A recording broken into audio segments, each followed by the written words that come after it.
minsan sumisimboliko sa estado sa buhay ng isang tao. Partikular na sa mga kalalakihan ay kung anong klase yung sasakyan na minamaneho nila, o kaya naman kung anong brand ang relo na suot nila.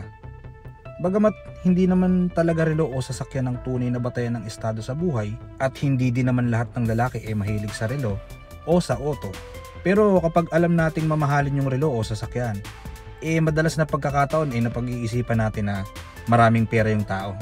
Galing man sa legal yung pera o hindi. Welcome sa Time Catcher. This YouTube channel has diverse comprehensive content that is perfectly tailored about the essence of time and watches. Itong segment natin ngayon ay tawagin natin na Watches and Wheels, kung saan relo at auto ang pag-uusapan natin. Pero hindi lang monetary niyang mga yan o sinong mga kilalang tao ang meron yan ang pag-uusapan natin. Ang intensyon ng video na ito tayain natin kung anong brands o company ng relo at ng sasakyan ang magkatumbas o magkapareho pagdating sa mga aspeto ng design principles, consumer experience and satisfaction, and company philosophy and mission. Ang mga featured brands natin dito are based in our research from public data, consumer satisfaction, pananaw ng parehong car and watch enthusiast, base sa karanasan ng mga may ganitong klaseng kotse o relo. But data-driven content. Wala naman tayong eksaktong sukatan ng pagkakapareho nila maliban na lang din sa mga existing partnership ng mga brands at mga kumpanyang ito. At para simulan ng serie na ito, ay kilalanin natin ang brand na hindi pwedeng hindi mo alam kung relo ang usapan. That is Japan's Seiko. Gustong gusto ng mga consumers ang Seiko dahil sa kombinasyon nito ng mataas na kalidad, abot kayang presyo, at iba't ibang uri ng estilo. Kilala yung Seiko for its reliable quality. Ibig sabihin, matibay at maaasahan ang kalidad. Bukod sa mga eleganteng disenyo ng mga relo nila, syempre abot kaya sa mga nakararami. Kaya appealing sila to all walks of life and almost all levels of economical status. Seiko as a company has the philosophy of offering high quality and consumer-oriented products and services. Sa palagay ko, wala tayong masyadong argumento dito na Seiko is Toyota in the world of cars. Consumers loves Toyota because of its reputation for reliability, durability. Kaya makikita nyo madalas yung mga daily drive talaga are vehicles from Toyota. From cabs, subcompacts, MPV, van, makikita nyo ang Toyota sa mga lansangan. Toyota's Wigo, Vios, Avanza, and Innova are as popular as Seiko 5 Sports, Seiko SNX, SNK, and SRPs. That is from entry levels to premium. Parang kapag sinabi ko na Presage equals Camry, Grand Seiko equals Toyota Century, or Credor is equivalent to Lexus. Pero sa ibang episode natin pag-usapan yung mga yan. Para lang dito sa video na to, based on our research, Toyota and Seiko has strong aftermarket sell value. Ibig sabihin, mabenta pa din kahit second hand. Ngayon, ang tanong ko sa inyo Seiko ba is Toyota? Let me know in the comment section. Next in our list is a bit subjective for me, but let me know how about you guys. Ito naman is Tissot from Switzerland. Tissot watches are known for being well made, using high quality materials, precision engineering, and features like automatic movements and sapphire crystal glass. The brand caters to a wide variety of tastes, from the vintage-inspired PRX and Classic T classic lines, to the rugged and tech-focused T-Touch collection. Consumers feel they are getting a lot of quality for the price, with a great balance of performance, materials, and brand value. Tissot watches are built to last, as the company claims, with many models featuring water-resistant designs and durable materials for everyday wear. Guess what? Sabi ng survey at research natin, ay kapareho ng Tissot ang Mitsubishi Motors in terms of philosophy and their products, focusing on reliability, durability, and practicality, which often supported by generous warranties. Mitsubishi naman values performance and aesthetics. Although some consumers think it may lack that luster to value for money and less appealing to some consumers because of its resale value. But its service longevity and functionality could last for generations. Kagaya ng mga L300, mga minivan, tsaka mga mini trucks na gawa ng Mitsubishi. I am kind of reluctant to match these two brands, no?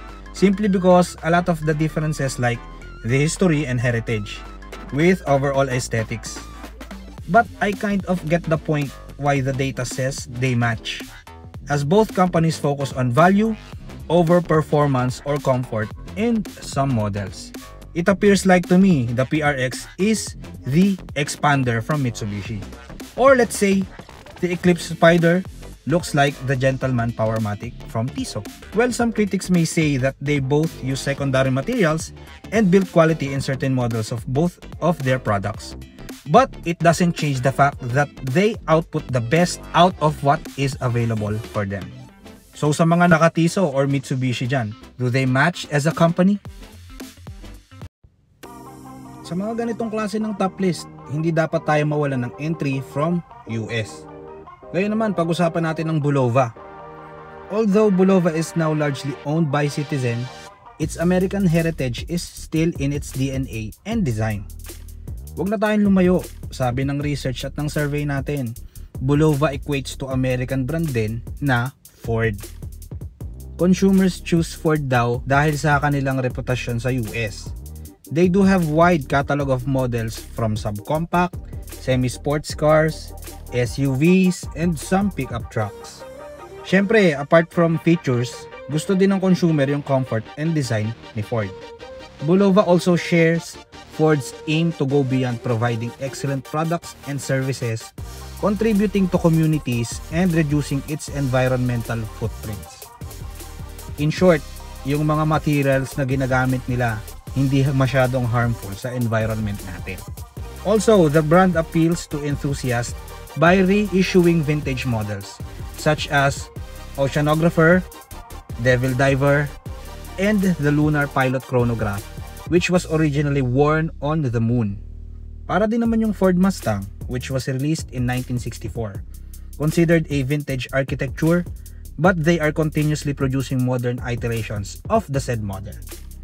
Now, aside from being an American native, and both brands are preferred by famous personalities like Frank Sinatra wearing vintage and modern Bulova models, and Paris Hilton driving her pink Mustang, as well as The Rock Johnson his Ford F-150.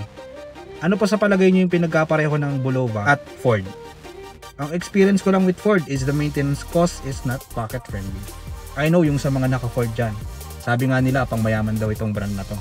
Anyway, Bulova, they do have good mechanism as they now utilize Citizen movements in their new releases. Personally, I would say Bulova is like Lincoln, so is Ford like Timex or Hamilton. But let me know how about you guys. Itong next brand crossover natin somehow makes perfect sense to me. Blancpain is known for its combination of deep heritage as the world's oldest watch brand, being established in 1735, with its reputation for quality, exclusivity, and traditional craftsmanship. Blancpain continues to innovate and push the boundaries of watchmaking, as demonstrated by new releases like the 50 Fathoms Tech Gombesa.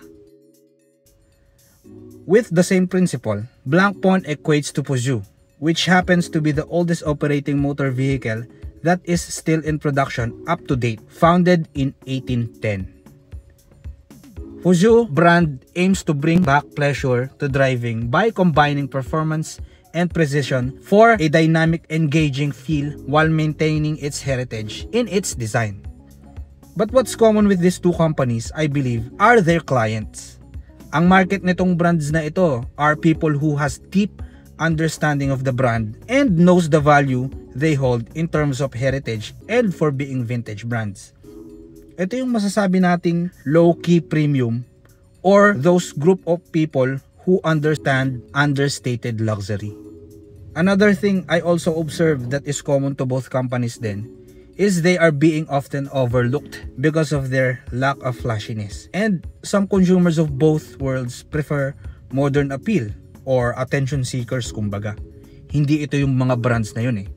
Gayunpaman, certain luxury car models as well as certain watch brands sells something about who carries it sa mga brands na ito. Like yung Serpollet Peugeot, yung Peugeot 3008, o yung Peugeot GTI. Same thing with Blancpain, yung 50 Phantoms, yung Velarde Blancpain, at yung Ladybird Blancpain. And when you see Peugeot on the road or if you see an individual wearing Blancpain, understand that these guys are old money who knows where to place their buck.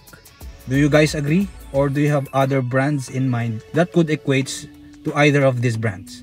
Let me know in the comment section. And to cap up our list sa episode na to, itong sunod na brand natin is, I would argue, one of my favorite brands of all time.